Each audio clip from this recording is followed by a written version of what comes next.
Hi everybody, Jessie here from jessiebanks.com and welcome back to another video. So for today's video I am participating in MFT Sketch Challenge using sketch number 404. I'll have it linked in the description box below.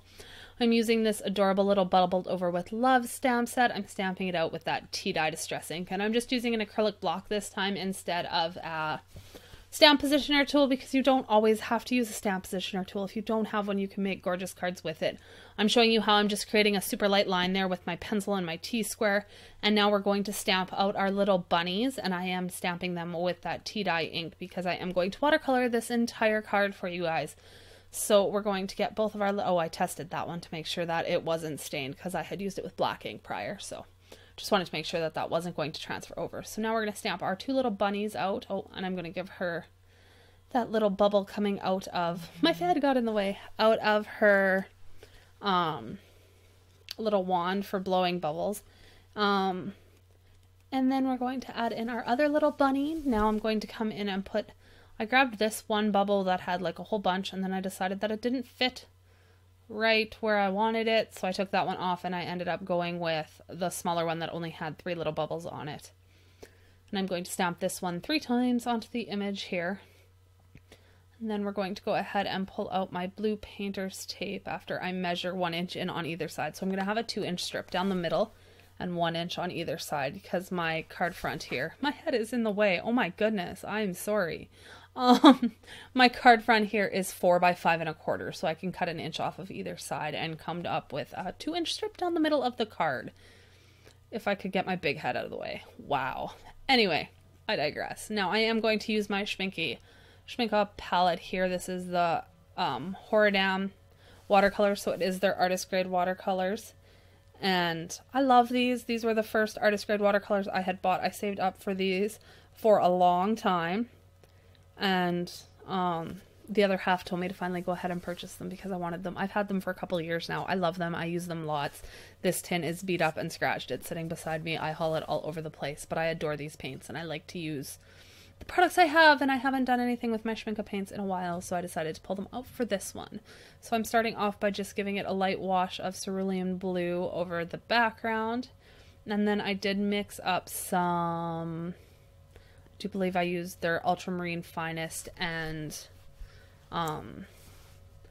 Burnt Sienna to create this gray-blue color. I did was heavier on the Ultramarine, and I'm just going to drop that in a few spots, and then I'm going to take my rag and tap out some of the color, which is going to create a little bit of clouds in the background and give it some white and just a lot more variation in our colors than what we get with just the wet paint.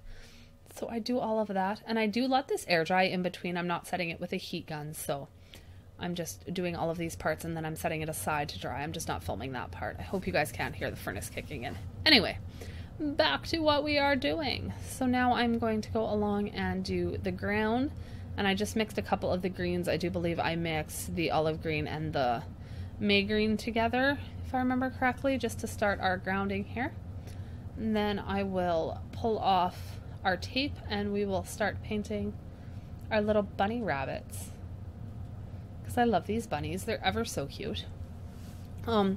Like I said, I will have the link to the sketch in the description box below, so you can kind of go and see the sketch that I was playing along with and how I came up with this layout. I do like that my images come outside of the background. I think it's absolutely adorable.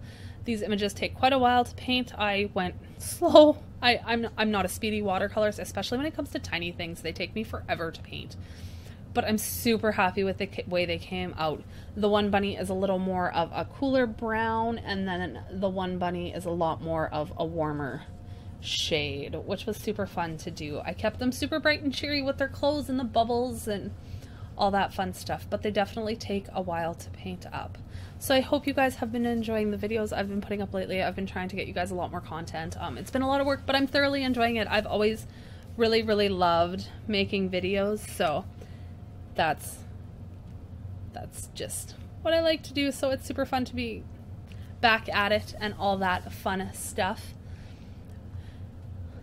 If there's anything you guys would like to see, let me know. I have lots of things coming yet. Color focus video will go up tomorrow. We are doing ultramarine blue, which I love that color, but yeah, that is tomorrow's color. So if you guys are interested in those videos, that's my head. in the way again. That's coming up tomorrow if you guys enjoyed the last one, so I'm hoping you guys are liking those, and I think I have 2 or 3 more videos after that just for this week. So I'm definitely making lots of stuff and trying to film everything I've been making to share with you guys, which has been super fun and a lot different for me. It's something I haven't done in a while, so it's been a blast doing that. What else is new and exciting in your guys' worlds? Not a lot here. Work. I've been working. Caleb starts swimming lessons on Monday, so that's exciting. He's pretty pumped. Me, not so much, because it just means more running after work, but you know, he loves it, so that's what matters. Other than that, not a whole lot. I am getting ready to head to the Craft and Kimmy retreat on the beginning of November in London, Ontario. If you guys are coming to that, yay, can't wait to see you there. If you're not coming to that, I'm sorry, I wish you were. I'm teaching a couple classes, so that's going to be fun. If you're interested in that and kind of in the area, definitely hop on over to their website to see that. But back to our bunnies here. I have put on the first layer of color, and now I'm going back. If I could keep my head out of the way, you guys, seriously, horrible, horrible. Get better at that, Jessie. Anyway, going in and darkening up the backs of their heads for their shadow, and then blending that back out just to give them a little bit more depth and a little bit more roundness to their bodies so that they don't look quite so flat. Using, this is just a round number 4 brush from, nope, that's a round 2, I do believe. Anyway, it's from Silver Black Velvet. I'm just checking the size here to see which one it was I was using. I love my Silver Black Velvet brushes. Nope, that's a 4. It's around 4. They are not my favorite brushes anymore, but they're the only ones that I have that are that tiny and come to that big of a point right now. I do want to pick up a smaller sable brush.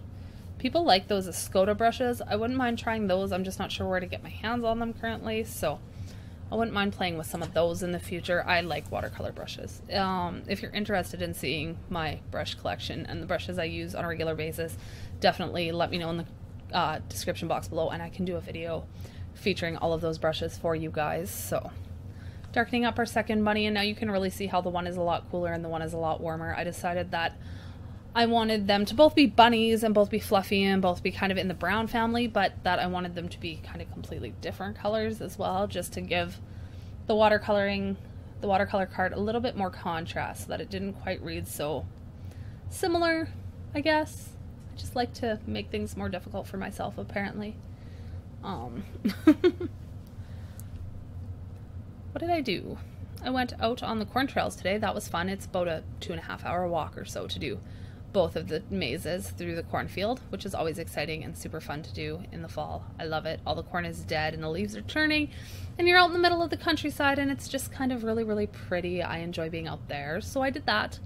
Other than that, not a whole lot. Just been filming and working and cleaning house, and I took an occupational health and safety course through work and all that kind of fun stuff. So it's just kind of getting into the swing of things. Fall is upon us. My head is still in the way of you guys. Wow. Wow. Did you see that? I wonder how many more times we do that in this video. That is terrible. That is terrible. I am sorry. That is really bad. Look! Oh my goodness! Really? Jessie? Oh my goodness, you guys. I'm so sorry. Look at how horrible this is. If this goes through the whole video, I don't know what I'm going to do. Do I upload it anyway and make fun of myself? We can make fun of me. If you watch this far in the video where you see it go blurry, let me know in the description box below. Tell me you're fuzzy, because apparently I can't keep my big head out of the way. I definitely have to pay more attention when I'm filming to where my head is going. See how I like to get right above my work? Look at my part. I think I don't have dandruff. That would be terrible. Oh my goodness. Oh, you guys, this is so bad. Oh, come on. Tell me I'm done with that. Please say I'm done. No, look, there she goes again. How many times does Jessie's head go in the video? Again. Again. Oh, I don't know if I should upload this. Wow, you guys, I'm terribly sorry. I am taking the darkest color and just putting it along the edge and then blending it out into the rest of the image. I could not figure out why every time I took my hand away and looked up at the camera to see what was going on, it looked so fuzzy, and it's because it wasn't even filming the image, it was filming the top of my head. Well, I don't have dandruff and my hair was clean, so at least it wasn't greasy and shiny for you guys. Look, Look at it. Oh my gosh. That's kind of a bonus, I guess. Hopefully I now keep my head out of the picture. So I'm giving her a little black nose, and then I'm dabbing it off a little bit to make it more gray. And I'm going to use the same black color to create their eyes. And I'm going to mix a little bit of pink in with one of the browns I had just on my palette, just to make her a little browny pink nose.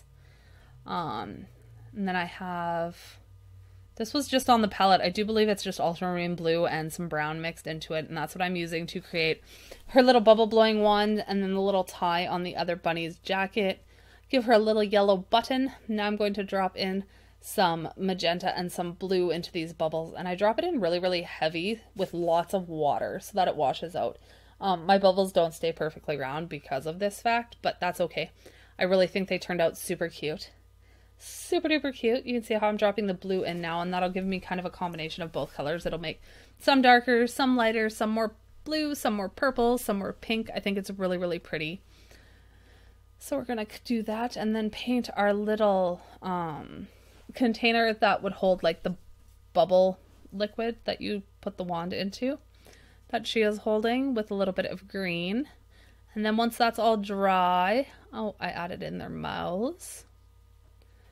And then I come in, this is from Creative Memories. It's just like glossy accents. I don't know where this one came from, but I had it in my drawer, so I used it. It's exactly the same stuff as glossy accents. So I covered all of that with glossy accents to make it shiny, and then moved it around a little bit with a stick pin just to make sure it filled in everywhere I wanted it to. Get your big head out of the way, Jessie Lee. Oh my goodness. I think my head has been in the frame 4,253 times this video. At least. At least, you guys. Terrible filming. I am so sorry. Now I'm coming back in with just a little round number 1 brush. This is a Cotman brush. I use it usually for my Inktense pencils when I do Magnolia Tilda images and stuff. But I'm using this tiny little brush to create some flips of grass, and then I'm going to bring in some pink and some blue just to dab around and create flower tops, which are ever so cute. Ever so cute. And then once that is dry, we will pull the tape off of the image from around it and adhere that down onto a card base. I do believe. Oh, I did a little more blending at the bottom just to make sure that those little stems blended into the grounding as opposed to looking like they were painted on top of it. I just wanted them to kind of blend in a little more. I tried to clean up that blue long top. Apparently it wasn't a lift. It was a staining color, so I couldn't get it to lift up, but that's all right. Now we're going to stamp out that have a sensational day at the top of our card here using our stamp positioner, just because it's easier in all honesty. And that will with VersaFine Onyx Black ink. Ha, look at that. And then we put it down onto a card base, and that's the end of the card, guys. So if you did enjoy this video, my head and all, and you aren't subscribed to the channel, I'd love for you to subscribe. If you like them, please give me a thumbs up. That helps me more than you'll ever know, and I'll see you guys very soon in another video.